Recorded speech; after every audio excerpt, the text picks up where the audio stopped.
দেখবেন মোনাজাতের আগে আমরা বলি বিসমিল্লাহ সহ সূরা ফাতিহা শরীফ একবার, 3 বার সূরা ইখলাস, কুল হুয়াল্লাহ, বেজর সঙ্গে কয়েকবার দরুদ শরীফ বলি না? কিন্তু দুঃখের বিষয় কি জানেন? দুঃখের বিষয় হলো কি জানেন? যাদের এগুলো মুখস্থ নেই কি করে দেখবেন, ও ঠোন নাচছে, এও দেখে দেখে ঠোন নাচছে, আদৌ কিছু বলেন। আমি অধম আব্দুল্লাহ গিল মারুফ, তেমন ইলম নেই, তেমন জ্ঞান নেই। আল্লাহ পাক আমাকে এখানে আনিয়েছেন, আমারও অন্তরে একটা নিয়ত আছে। আমার নিয়তটা কিন্তু আপনারা জানেন না, আপনাদের নিয়তটা আমিও জানি না। সুতরাং উভয়ের নিয়ত যিনি জানেন তিনি কে? জোরে বলুন, ইন্নাল্লাহা আলিমুম বিযাতিস সুদূর। নিশ্চয়ই আল্লাহ রাব্বুল আলামিন বান্দার অন্তরের খবর সবই রাখেন। তাই আজকের এখানে যা কিছু আলোচনা হবে আপনাদের মাঝে আমার মাঝে, আজকের আলোচনার সাক্ষী থাকবে কে? জোরে বলুন, আল্লাহ। আল্লাহু শাহীদুম, আল্লাহু শাহীদুম বাইনি ওয়া বাইনাকুম। আপনাদের মাঝে আমার মাঝে আজকের সাক্ষী রাখলাম সৃষ্টিকর্তা আল্লাহ পাককে। এবারে আসছি আলোচনার বিষয়বস্তু সম্পর্কে। কিসের উপরে আলোচনা রাখবো? আজকে আমার আলোচনার বিষয়বস্তু থাকবে, যেহেতু একটা শিক্ষা প্রতিষ্ঠানের জলসায় এসেছি, 3টি শব্দ তো থাকবেই থাকবে। প্রথমে আলোচনা রাখবো আল্লাহর আলোচনা, পরের পাঠে আলোচনা রাখবো নবীদের আলোচনা, তৃতীয় পাঠে আলোচনা রাখবো আমাদের আলোচনা। এর সাথে রাখবো, যেহেতু শিক্ষা প্রতিষ্ঠানের জলসা, শিক্ষা, শিক্ষার্থী আর শিক্ষক, ইংরেজিতে বলে education, student, teacher. What is the definition of education? এডুকেশনের সংজ্ঞাটি কি? ওই এডুকেশন শব্দটার মধ্যেই লুকায়িত E D U C A T I O N. E থেকে ইগারলি, ডি থেকে ডেভেলপমেন্ট, ইউ থেকে ইউনিভার্সাল, সি থেকে ক্যাপাবিলিটি, এ থেকে অ্যাক্টিভ, টি থেকে টলারেন্স, আই থেকে ইন্টেলিজেন্ট, ও থেকে ওবিডিয়েন্ট, এন থেকে ন্যাচারাল। এতগুলি গুণে গুণান্বিত বস্তুকে বলা হয় এডুকেশন বা শিক্ষা, যাকে তাকে শিক্ষা বলে না। শিক্ষাটা নেবে কে? যে নেবে তাকে বলা হয় student. Who is student? Student কে? কাকে স্টুডেন্ট বলে? ওই স্কুলে গেল 10টায় গেল, 4টেই এলো, আমতলা জামতলা বুড়ির বেলতলা বাঁশতলা, ইকোপার নিকোপার, চিড়িয়াখানা, ভিক্টোরিয়া, জাদুঘর, তারামণ্ডল, নদীর পার্কে বসে, বোটানিক্যাল গার্ডেনে বসে প্রেমিকার সঙ্গে একটু সময় কাটালো, সারা বছর পড়লো না, পরীক্ষার খাতায় টুকরি করলো, স্যার ধরলো, ছুরি মারলো, এরে কোনোদিন স্টুডেন্ট বলে না। স্টুডেন্ট হতে গেলে কতগুলো গুণ থাকতে হবে। S T U D E N T, এক একটা লেটারের এক একটা গুণাগুণ আছে, তবেই তাকে স্টুডেন্ট বলে। এস থেকে স্টাডি, টি থেকে ট্রুথফুল। স্টুডেন্ট হতে গেলে সত্যবাদী হতে হবে। এখনকার বেশিরভাগ স্টুডেন্ট মিথ্যাবাদী। এখন লেখাপড়া কোথায় হয় জানেন? আপনাদের বলে দিচ্ছি, শুনে নিন বাপেরা। এখন লেখাপড়া হয় কোথায় জানেন?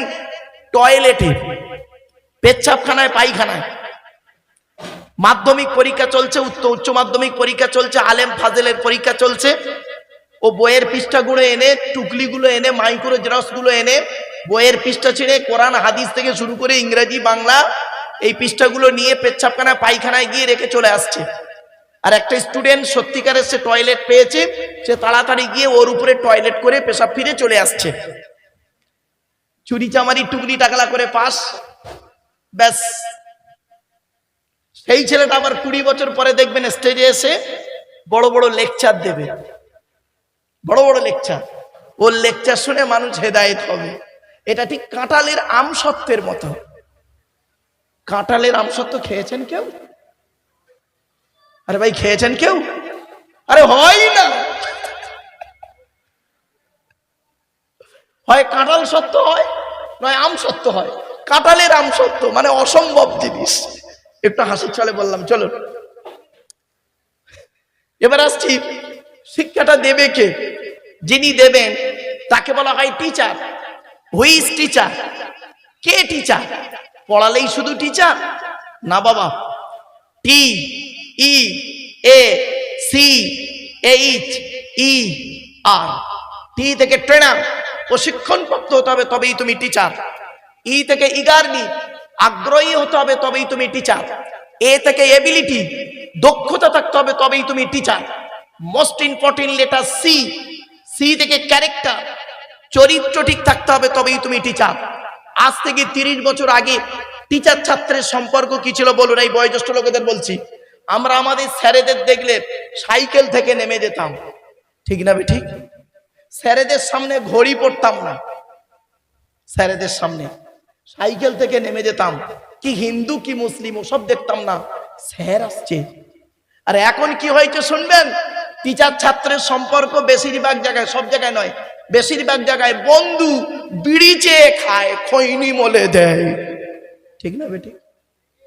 আজ থেকে 30 বছর আগে টিচার আর ছাত্রীর সম্পর্ক কি ছিল? পিতার কন্যার ন্যায়। মেয়েটি শিক্ষককে বাপের মতো ভক্তি করত, শ্রদ্ধা করত, আর শিক্ষক ছাত্রীটিকে নিজের কন্যা বলে মনে করত। আর এখন কি হয়েছে শুনবেন? বেশিরভাগ জায়গায়, সব জায়গায় নয়, টিচার ছাত্রীর সম্পর্ক স্বামী স্ত্রী। প্রাইভেট পড়াতে দিয়েছে, ইংরাজি পড়াতে দিয়েছে, মলি সাহেবের কাছে আরবি পড়াতে দিয়েছে, হারাম করে বেটাও পড়িয়ে নে বসে।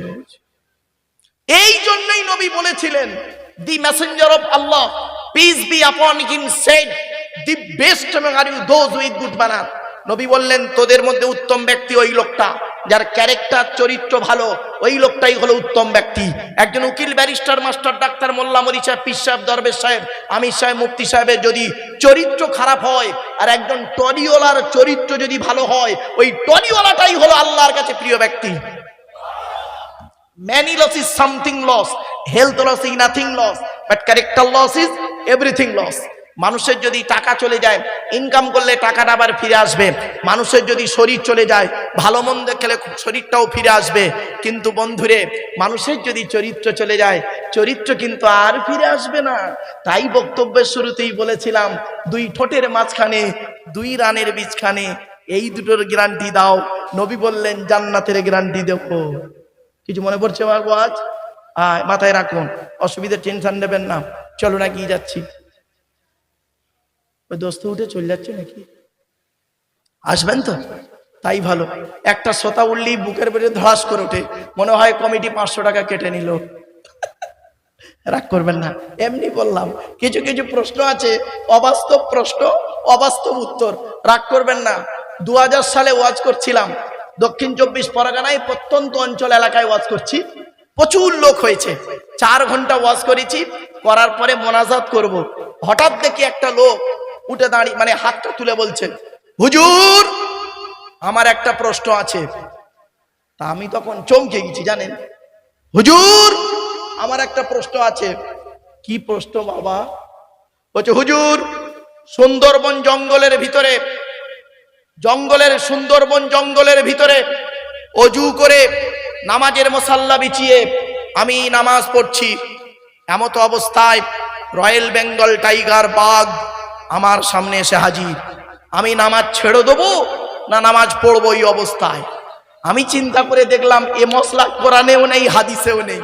তখন আমি বললাম, বাবা ওই বাঘ থেকে যদি তোমার অজু থাকে তাহলে নামাজ পড়বে, আর অজু যদি চটে যায় তাহলে পালাবার লাইন করবে। বুঝতে পারছেন? চলো না কি যাচ্ছে। ও কে বলেছে শ্রোতারা নাকি ঘুমায়? কে বলেছে শ্রোতা ঘুমায়? এসব বাচ্চা বাচ্চা শ্রোতারা দেখতে পাচ্ছেন, সব হীরের টুকরো ছেলে। বাবা আমার ওয়াজ বুঝতে পারছিস তুই? হ্যাঁ বললে হবে। এসব কি নরমালের বাচ্চা? এসব সিজারের বাচ্চা, বহুত চালাক। বাপরে বাপ, এই বাস্তব বলছি, রাগ করবেন না। এই আমার এই মোবাইলটা, ওই বুড়ো লোকটা দেন, ওই বুড়ো লোকটা দেন। এই মোবাইলটার কিচ্ছু জানে না হলো। এই বাচ্চাটা দেন, আধ ঘন্টার মধ্যে এর গোষ্ঠীর পিন্ডি দিয়ে দেবে। এত চালাক বাচ্চা। চলো না গিয়ে যাচ্ছি, মাইন্ডটাকে ফ্রি করে নিলাম, আলোচনায় ঢুকছি। প্রথমে আল্লাহর আলোচনা। আল্লাহর পরিচয় হলে এই কোরআনে আছে মোট 4টি। কোটি কোটি কোটি, তাড়াতাড়ি আমার সাথে কথা বলে। 1 নাম্বার, আল্লাহ নিজেই বলছেন, নবী তুমি বলো, হু আল্লাহু আহাদ, সে আল্লাহ হলেন একক। 2 নাম্বার, আল্লাহুস সামাদ, আল্লাহ হলেন অমুখপেক্ষী, আল্লাহ কারোর মুখপেক্ষী নন, সারা পৃথিবী তার মুখপেক্ষী, ঠিক না ঠিক? 3 নাম্বার, লাম ইয়ালিদ ওয়া লাম ইউলাদ, আল্লাহ কাউকে জন্ম দেয়নি, আল্লাহকেও কেউ জন্ম দেয়নি। 4 number, it is very very important, ওয়া লাম ইয়াকুল লাহু কুফুয়ান আহাদ, আল্লাহর সমকক্ষ কেউই নেই। এই হলো আল্লাহর 4টে পরিচয়। আচ্ছা বাপেরা, আপনারা যে সূরাটি আমি পড়লাম এক্ষুনি, এই সূরাটি আপনারা পড়েন না? আরে ভাই বলুন না, পড়েন তো? তা আবার আমার পড়ার দরকার কি ছিল? শুনে নিন, আমি মাতৃভাষায় ট্রান্সলেট করলাম। আল্লাহর নবী বলেছেন, কোন ব্যক্তি যদি সূরা ইখলাস, কুল হুয়াল্লাহ সূরা যদি 3 মর্তবা পড়ে, 3 বার যদি পাঠ করে, ওই ব্যক্তির নামায় আমলনামায় 1 খতম কোরআন শরীফ পড়ার সওয়াব আল্লাহ মিলিয়ে দেবে। এজন্য দেখবেন মোনাজাতের আগে আমরা বলি বিসমিল্লাহ সহ সূরা ফাতিহা শরীফ একবার, 3 বার সূরা ইখলাস, কুল হুয়াল্লাহ, বেজর সঙ্গে কয়েকবার দরুদ শরীফ বলি না? কিন্তু দুঃখের বিষয় কি জানেন? দুঃখের বিষয় হলো কি জানেন? যাদের এগুলো মুখস্থ নেই, কি করে দেখবেন, ও ঠোন নাড়ছে, এও দেখে দেখে ঠোন নাড়ছে,